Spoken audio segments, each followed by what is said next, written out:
Ngayon, violated na yan. Pupunta ngayon tayo sa Article 59.3. Anong sabi ng Article 59.3 ng arrest proceedings?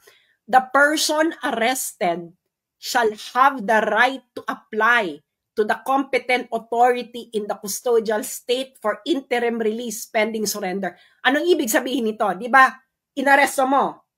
Tama. Inaresto nyo. Kayo, tama. Ang pagkakamali nyo kayong mga sundalo at mga polis, hindi nyo ginawa yung step 2. Dinala nyo dapat si Duterte sa harapan ng competent judicial authority ng Pilipinas. At pag nakaharap na si Duterte sa competent judicial authority, dun siya mag-a-apply ng interim release pending surrender. What did you do? You violated the procedures of ICC itself. Sabihin nyo nga sa akin, kayong mga law din na nagmamarunong-marunong, was Article 59.2 complied with? Kitang-kita ninyo ang nangyari. Kitang-kita ninyo mga nangyari, kayong mga law din na nagmamarunong. Kitang-kita ninyong mangyari. Hindi na natin kailangan ditong mag-calisthenics. Alam ninyo at alam ko, pareho tayong may alam sa batas. If the law is clear, we refer to the ordinary language meaning of the law. Ano ang ordinary meaning ng Article 59.2? Kayong mga law din. A person arrested shall be brought promptly before the competent judicial authority in the custodial state. Ordinary meaning. Ano ibig sabihin yan? Yung inaresto mo, dapat dadalin mo sa harapan ng competent judicial authority. Ordinary meaning, mga friends. Hindi mo kailangan dito magbale-balentong napakalinaw ng language ng ICC rule. And really makinig ka, this is international law in operation. You didn't comply with this. Sabihin mo nga, and really, did you? Ikaw ang Presidential Legal Advisor, did the BBM administration complied with Article 59.2 of the ICC statute? Malinaw na malinaw sa mata ng mga Pilipino, hindi nyo dinala si Duterte sa harapan ng competent judicial authority ng Pilipinas. Dinala nyo siya sa Villamor Air Base. Villamor Air Base is not a court.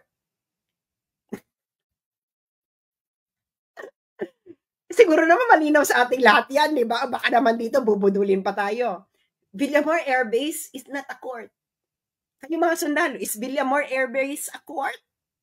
Is Villamor Air Base the venue of the competent judicial authority na kung saan dapat dadalhin nyo si Duterte pagka-aresto ninyo? Kung hindi naman kayo tanga. Torres, is Villamor Air Base a competent the venue of competent judicial authority? Anong batas ang sinusunod mo? Pakipaliwanag kasi ito ang batas malinaw. Article 59.2. Tama ka, inaresto mo. Ano dapat ang gagawin mo, Torres, pagka-aresto mo? According to the ICC statute, dadalhin mo dapat si Duterte sa harapan ng competent judicial authority. At pag nasa harapan na ng competent judicial authority si Duterte, yung competent judicial authority, ia-assess niya in accordance sa batas ng Pilipinas na 1, na ang warrant ay nag-a-apply kay Duterte, 2, na ang person si Duterte ay inaresto in accordance with the proper process, at 3, na ang karapatan ni Duterte ay nirespeto. At habang nandoon sa harapan ng competent judicial authority si Duterte, pwede siyang mag-request sa harapan ng competent judicial authority ng interim release pending surrender. Hindi nyo nga siya dinala sa harapan ng competent judicial authority. Doon pa lang mali na kayo. So, merong procedural flaw. Kayong mga lawyer, kung ang accused, kayong mga lawyer, mga dean, kung may procedural flaw sa pagkakaaresto, kung ang karapatan ng inaaresto ay hindi nirespeto sa kahit anumang proceedings, anong mangyayari sa kaso? If things are fair, yung mga lawyer dyan at din, anong mangyayari? If things are fair, kung ang rules mismo ng ICC ay hindi sinunod, di ba malinaw dyan? Dapat dadalin mo sa harapan ng competent judicial authority si Duterte. Article 59.2.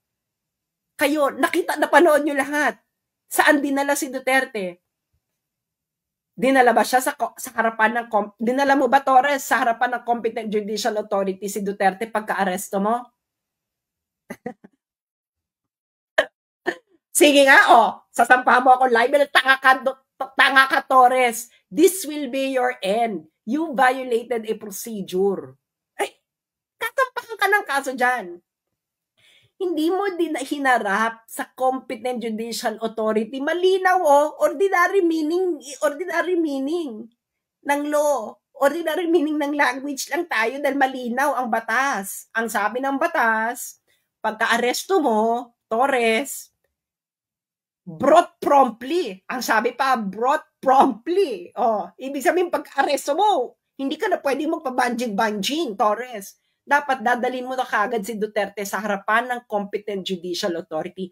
Ginawa mo ba, General Torres? Kayong mga pulis na nakikinig dito, malinaw ang batas, basahin ninyo. Siguro marunong naman kayo magbasa, kayong mga pulis na nakikinig dito at mga sundalo. Anong sabi ng batas? Pagka-aresto, the person arrested shall be brought promptly before competent judicial authority ng custodial state. Sinong custodial state?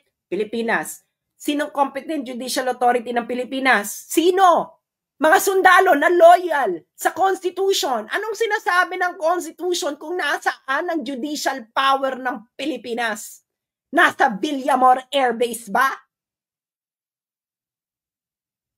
Kaya nga, di ba, loyal pa kayo sa Constitution? Ano sinusunod yung batas? Ayun ang batas ng arrest proceedings ng ICC. Yung inaresto ninyo, dadalin mo dapat sa harapan ng competent judicial authority ng Pilipinas. Ginawa nyo? Hindi nyo ginawa. Anong Villamor Air Base? Nasaan ang judicial authority ng Pilipinas according to the Constitution na dapat loyal kayong mga sundalo at pulis? Nasa judiciary. Nasa ng venue ng judiciary? Nasa Villamor Air Base? Wala. So hindi na kayo loyal sa Constitution. Tama? Kasi kung loyal kayo sa Constitution, dapat sinunod nyo yung batas ng ICC. Hindi ba? Kayo mga pro-ICC. Ito ang mga sinasabi ko sa inyo Hindi nyo alam mga pinagsasabi ninyo. Siyempre, hayaan mo na kayo magkamali bago kayo i-correct, di ba? Hindi nyo inalam. May batas pala ang pag-aaresto. Really? Meron palang international law ng pag-aaresto dapat kay Duterte. Hindi mo sinunod. Ano ba yan? Ano ba kung ginawa mong advice? Ayan, malinaw, dapat iharap si Duterte in front of a competent judicial authority. You didn't do it. Dinala mo sa Villamor Air Base. Anong legal calisthenics ang gagawin ninyo kung bakit justified yung mag-violate ninyo ng Article 59.2? Article 59.2 pa lang. Hindi pa tayo pupunta sa Article 59.3. Dalawa na. This is assuming na may jurisdiction ang ICC.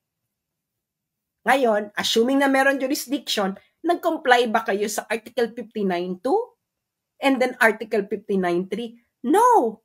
So kayong mga lawyer na nakikinig, kayong mga law din, mga law students, kung may kliyente ka at binayolate ang Article 59.2 at Article 59.3 ng karapatan ng iyong kliyente, anong gagawin mo? At if all things are fair, kayo mga retired judges, ano ang desisyon? Hindi ba sa Pilipinas? Akala nyo wala akong alam. Hindi ba sa Pilipinas marami tayong jurisprudence? ang tinatawag na improper service of summons or improper service of warrant. Anong ibig sabihin niya, mga friend? Makinig kayo. Okay? Halimbawa, ikaw, no, may hinaharap kang kaso. Tapos, hindi mo natanggap ang summons. Hindi mo natanggap ang warrant. Ang warrant na dala sa ibang address or whatever. Tapos, nagpatuloy yung kaso. Tapos, na-convict ka. Na-convict ka kunwari. Pero, merong flaw sa procedure. Improper service of warrant. Anong sinasabi ng jurisprudence ng Pilipinas? Dismissed ang kaso kahit convicted ka because of improper service of warrant. Because the service of warrant is part of the right of the accused that the warrant should be properly served. Ganon katindi kasi sa criminal procedure, the rights of the accused will have to be respected all throughout the proceedings. Hindi na tayo dito kangaroo court, mga friends. Hindi na tayo dito quadcom, no? Meron na pong batas. Ang batas po ay dapat hinarap nyo sa competent judicial authority. Hindi nyo hinarap sa competent judicial authority sa Pilipinas. Flaw. Di ba flaw? Yung mga sundalo, mga pulis, anong batas ang sinusunod ninyo? Makinig, tanongin yung mga may kakilala ditong sundalo at pulis. Hindi ba loyal dapat sila sa Constitution? Sa Constitution natin, di ba, international law will be part of the law of the land. Di ba, general principles, di ba? General principles of international law will be part of the law of the land. Kaya nga sinasabi nila, ICC is part of the law of the land, emerald. Di dapat part ito ng law of the land natin, Article 59.2. ICC law ito ng Rome ng arrest proceedings ng ICC. Paano yan, mga sundalo? Meron bang batas sa Pilipinas na nag-justify sa ginawa nyo kay Duterte? Wala. Meron bang batas sa ICC arrest proceedings na nag-justify sa ginawa ninyo? Wala. So, hindi batas ang sinusunod ninyo, mga sundalo at pulis. Anong sinusunod ninyo? Paki-explain ka. Hindi batas ang sinunod ninyo nung ginawa nyo kay Duterte. Hindi tao ang sinunod ninyo. So you are no longer under the rule of the law, but under the rule of men. Mag-isip-isip kayo. Yung mga matitinong sundalo dyan, nakikinig ba kayo, mga kayong mangging kaligatan? I'm pretty sure, no? 16,000 tayo. I'm pretty sure nakikinig kayo. Uulitin natin sa mga kakarating pa lang. Okay? Ulitin natin sa mga kakarating pa lang. Facts muna tayo. Facts. Anong facts? Meron daw warrant of arrest na inisyo ang ICC laban kay Duterte. Inaresto nila si Duterte, dinala nila sa Villamor Air Base. After Villamor Air Base, isinagay sa eroplano. Malinaw yan sa mga Pilipino. It is clear to the Filipino people what happened. Pero according sa arrest proceedings ng ICC, ito ang batas. Di ba sabi niyo sinusunodin niyo ang ICC? So dapat susundin niyo rin ang ICC arrest proceedings. Ano ang arrest proceedings ng ICC? Arrest. Yung inaresto, iaharap mo dapat sa competent judicial authority. Ang competent judicial authority, titingnan ang warrant. Okay, titingnan ng competent judicial authority ng Pilipinas na yung warrant ba ay applicable sa person, ang pag-aresto ba ay in accordance with proper process, at nirespeto ba ang rights ng inaresto in accordance with the local law. State law, ayun na nakalagay, Article 59.2. Okay?